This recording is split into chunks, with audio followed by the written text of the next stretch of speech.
No meio do Oceano Pacífico, existe algo que desafia a lógica humana. Uma criatura lendária que surgiu da mente sombria de H.P. Lovecraft e hoje habita o imaginário coletivo como parte de uma mitologia moderna.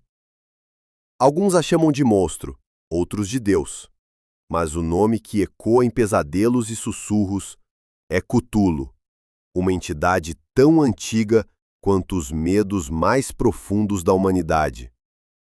O que vamos descobrir agora pode transformar para sempre a forma como você vê a realidade. Howard Phillips Lovecraft, no início do século XX, viveu mentalmente à beira do abismo. Isolado em Providence, Rhode Island, fragilizado pela saúde delicada e pelos humores sombrios, Lovecraft canalizou seu próprio sentimento de insignificância diante de um universo vasto demais em sua arte. Seu terror não era feito de monstros com garras ou vampiros sedutores, mas de uma espécie de medo primitivo, a percepção de que somos nada mais do que grãos de poeira diante de uma vastidão inconcebível. Não por acaso, seu legado não se limita a uma história, mas a um universo inteiro de horror cósmico, conhecido como o Cthulhu Mythos, alimentado por contos, cartas, pesquisas fictícias e narrativas fragmentadas que se entrelaçam. É nesse universo que, em 1928, Lovecraft publica O Chamado de Cthulhu, na revista Weird Tales. O conto é contado através de recortes, diários, relatórios policiais e até registros de sonhos perturbados. A narrativa começa calma, como se fosse um arquivo histórico, até que um antropólogo, Johann Schmidt, passa a relatar uma sequência de sonhos terríveis. Nele, Cthulhu, uma criatura colossal, dorme em R'lyeh, uma cidade submersa no Pacífico. Os sonhos se repetem, montanhas de pedra que rangem, blasfêmias sussurradas e a sensação de que algo pressiona o subconsciente. O ponto de ruptura acontece quando marinheiros, ao navegar por um trecho do mar, encontram uma ilha levantando correntes de ar, invocadas por nítidos sinais de vida na perfídia do mar.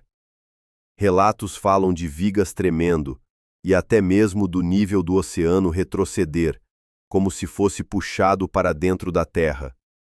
E então surge a figura imensa, centenas de metros de altura, corpo recoberto de escamas grossas, asas que pareciam bloquear o céu inteiro, tentáculos pulsantes que se mexiam em padrões incompreensíveis. A descrição é abrupta, quase velada por mais do que o seu cérebro cria nas sombras. Quando o texto diz que os marinheiros não descreveram nada, o silêncio se torna mais perceptível. Agora imagine Cthulhu em detalhes. Visualize uma criatura de proporções colossais, dezenas ou centenas de metros de altura. Seu rosto é uma massa pulsante de tentáculos, cada um se movendo como serpentes vivas, explorando o ambiente ao redor. Suas asas são membranosas, mas seria necessário um botão que pudesse chamar o sol para quebrá-las.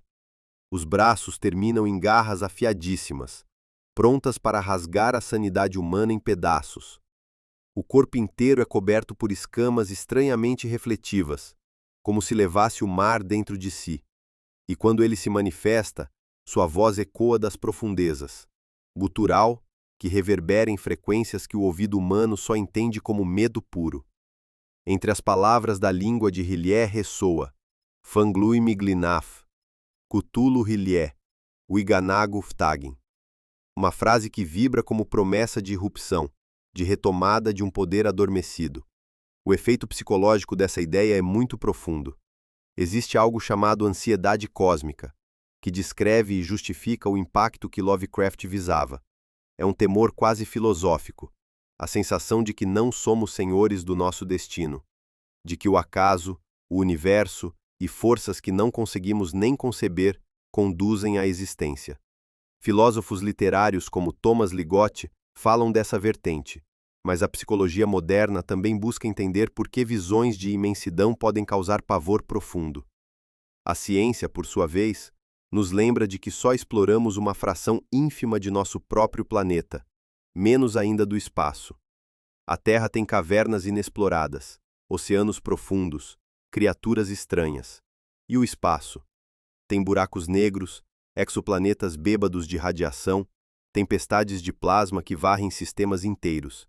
E tudo isso nos observa com indiferença absoluta. Não há maldade, só uma presença chacoalhante.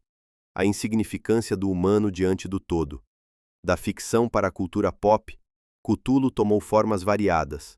O RPG Call of Cthulhu, desde 1981, permite que o jogador viva como investigador de cultos, tentando manter a sanidade ao descobrir símbolos arcanos e rituais em cavernas. Videogames e séries, pense em Stranger Things, Lovecraft Country, shows que exploram universos paralelos, absorveram esse fio invisível de medo cósmico. Cthulhu sai dos livros para camisetas, estatuetas colecionáveis, memes nas redes. Ele virou símbolo de insignificância e, simultaneamente, de conexão com o incompreensível. Por que permanecemos fascinados e aterrorizados por ele? Porque ele se... Totalmente. Cada descoberta revela novos segredos. O universo fala em frequências que ainda não deciframos. A singularidade da IA, a hipótese de que vivemos em uma simulação, mundos múltiplos, tudo ecoa com a mesma vibração de Cthulhu. O universo é vasto demais para nossas crenças confortáveis. Mas, e agora? O que podemos fazer com esse medo cósmico? Em primeiro lugar, encararmos nossa impotência não como derrota, mas como oportunidade de maravilhamento. Sabia que Fermi perguntou: onde estão todos? A resposta pode nos aterrorizar ou nos inspirar. Depois, podemos usar esse mesmo medo para criar, escrever, desenhar, produzir conteúdo que romantize o abismo sem abrir mão da ciência. Afinal, Lovecraft criou beleza a partir da escuridão. Por fim, é importante lembrar que não precisamos encarar o abismo sozinhos. Fãs, jogadores, cientistas, todos podem compartilhar suas experiências na beira do terreno inexplorado e, juntos, transformar o medo em curiosidade e camaradagem. Cthulhu não é um monstro comum. Ele é, antes de tudo, um símbolo, a personificação do desconhecido, do vazio cósmico e daquilo que nos causa um tremor no centro do peito.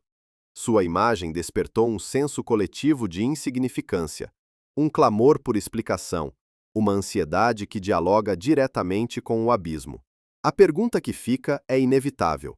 Você sente esse calafrio ao imaginar que existe algo além da nossa compreensão? Acha que, em algum lugar lá fora, há seres tão grandes que nós sequer perceberíamos sua chegada? Compartilhe nos comentários sua opinião, seus medos ou suas fascinações. Se você gostou dessa imersão intensa no horror cósmico e quer continuar explorando os segredos do desconhecido, as fronteiras entre realidade e imaginação, inscreva-se no canal e ative o sininho agora. Toda semana, vamos nos aprofundar em mistérios que a maioria ignora. Obrigado por assistir até aqui. Nos vemos na próxima jornada.